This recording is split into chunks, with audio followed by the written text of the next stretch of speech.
বাংলাদেশের মানুষ এখন আর বোকা নাই।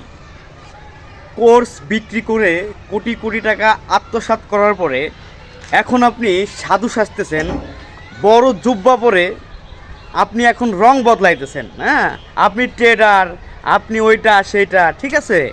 মানে মানুষের কোটি কোটি টাকা খেয়ে দেওয়ার পরে এর বিনিময়ে মানুষকে আপনি কী দিছেন ভাই?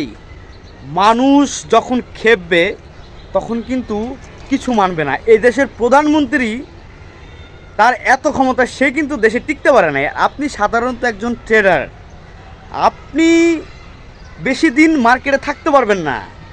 মানুষ যখন খেপবে, মানুষ যখন আপনার প্রতি ক্ষিপ্ত হবে, তখন প্রতিবাদের যে আগুনটা, সে আগুনে আপনি জ্বলে পুড়ে শেষ হয়ে যাবেন।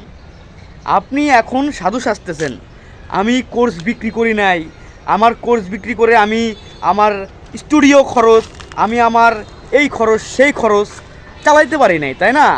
আপনি কোর্স বিক্রি করে আজকে কোটি কোটি টাকার মালিক। হ্যাঁ রবিন ভাই, আপনি এখন বড় বড় পাঞ্জাবি পরে, হ্যাঁ, এমজি স্পট কার্ড নিয়ে আপনি ঘুরে বেড়ান, অ্যাক্সিডেন্ট করেন, সেটা করেন।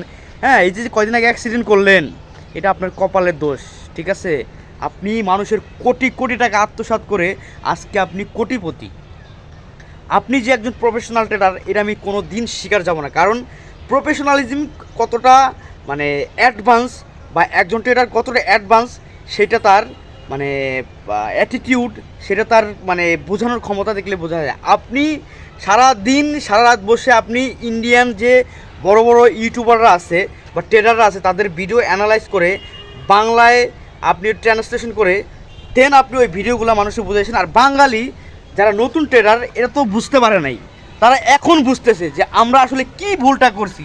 তারা এখন বুঝতেছে যে আসলে আমরা যাদের ট্রেডার ভাবতাম, তারা কিন্তু ট্রেডার না। তারা স্ক্রিপ্ট পরে পরে ভিডিও বানায়, আমাদের লোভ লালসা দেখায়া আমাদের থেকে কোর্স সেল করে আজকে তারা কোটিপতি। বাঙালি আজকে বুঝতেছে, বাঙালির স্বভাবে এটা, চোর ঘর থেকে পলানোর পরে বাঙালির বুদ্ধি বেরোয়।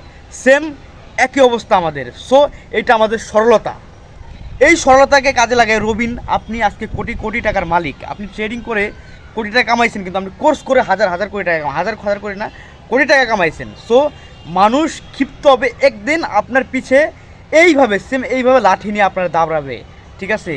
সো এখনও ভালো হয়ে যান, মানুষের কাছে ভুল স্বীকার করেন।